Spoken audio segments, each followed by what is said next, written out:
محمد عبداللہ یہ لکھتی ہیں کیا جمعے کے دن غسل کرنے کے بعد کہ جمعہ نماز کے لیے دوبارہ وضو کرنا ضروری ہے؟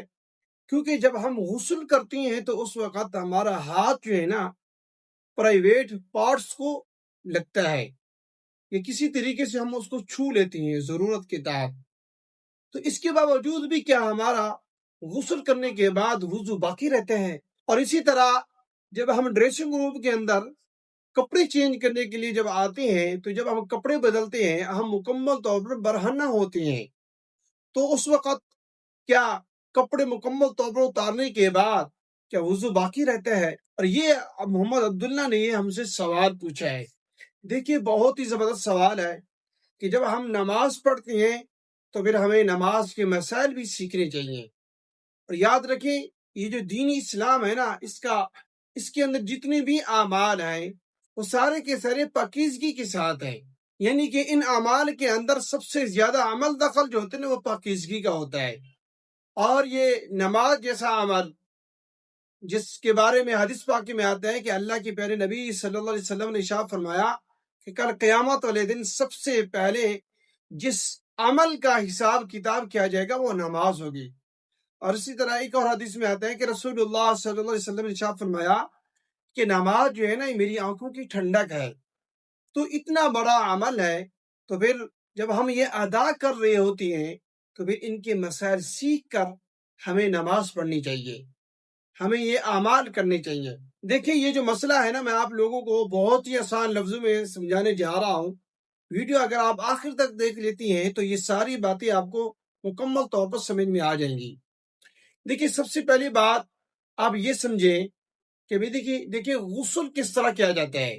غسل کے اندر یاد رکھیں 3 فرض ہیں، کلی کرنا، ناک میں پانی ڈالنا، اور پورے جسم پر جو ہے نا پانی بہانا کہ ایک بال برابر بھی جسم کا کوئی حصہ خشک نہ رہے، ٹھیک ہے؟ یہ غسل کے 3 فرض ہیں۔ اور وضو کے اندر کیا فرض ہیں جی؟ وضو کے اندر 4 فرض ہیں۔ کون کون سے جی؟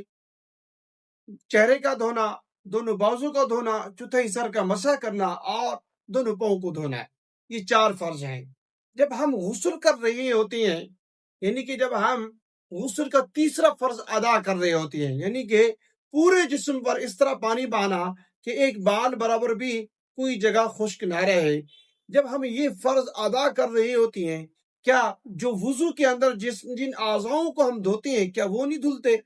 وہ بھی دھل جاتے ہیں۔ جب ہم غسل کر رہے ہوتے ہیں تو وضو کے اندر جن اعضاؤں کو ہم دھوتے ہیں، وضو کے اندر جو ہم فرض ادا کر رہے ہوتے ہیں وہ اعلیٰ درجے سے وہ بھی دھل رہے ہوتے ہیں، وہ بھی ادا ہو رہے ہوتے ہیں۔ جیسے ہی ہم غسل کر کے فارغ ہوتی ہیں تو پھر کیا ہوتا ہے ہمارا وضو بھی ادا ہو جاتا ہے، تو دوبارہ وضو کرنے کی ضرورت نہیں ہے۔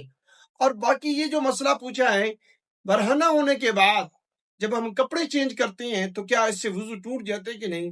دیکھیں اب یہ بات یاد رکھیں، سب سے پہلے آپ یہ چیزیں سیکھیں کہ وضو کن چیزوں سے ٹوٹ جاتا ہے، ٹھیک ہے؟ دیکھیں یاد رکھیں وضو جو ہے نا ہوا خارج ہو جائے اس سے ٹوٹ جاتا ہے، یا دونوں شرمگاہوں سے کوئی نجاست نکلے، ٹھیک ہے، مزی نکلے، ودی نکلے، اور اسی طرح منی نکلے، اس سے وضو ٹوٹ جاتا ہے، ٹھیک ہے؟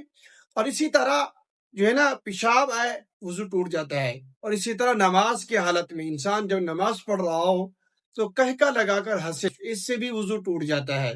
اور اسی طرح غش والی نیند کر لیں، یعنی کہ آپ وضو کر کے بیٹھے ہوئے ہیں اور اسی طرح سو گئے، جیسے انسان کو غش طاری ہو جاتی ہے، اس سے بھی وضو ٹوٹ جاتا ہے۔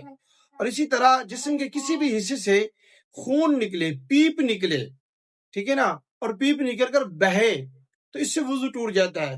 دیکھیں اتنی ساری چیزیں وضو کو توڑنے والی، کیا اس کے اندر ایسا آیا ہے کہ برہنہ ہونے سے وضو ٹوٹ جاتا ہے؟ دیکھیں ایسا بالکل نہیں ہے، ٹھیک ہے؟ کپڑے چینج کرنے سے وضو بالکل نہیں ٹوٹتا، آپ کا وضو باقی رہتا ہے، ٹھیک ہے؟ مجھے امید ہے آپ کو یہ میری باتیں سمجھ میں آ گئی ہوں گی۔ ویڈیو اچھی لگے اس کو لائک ضرور کریں، اور ہمارے چینل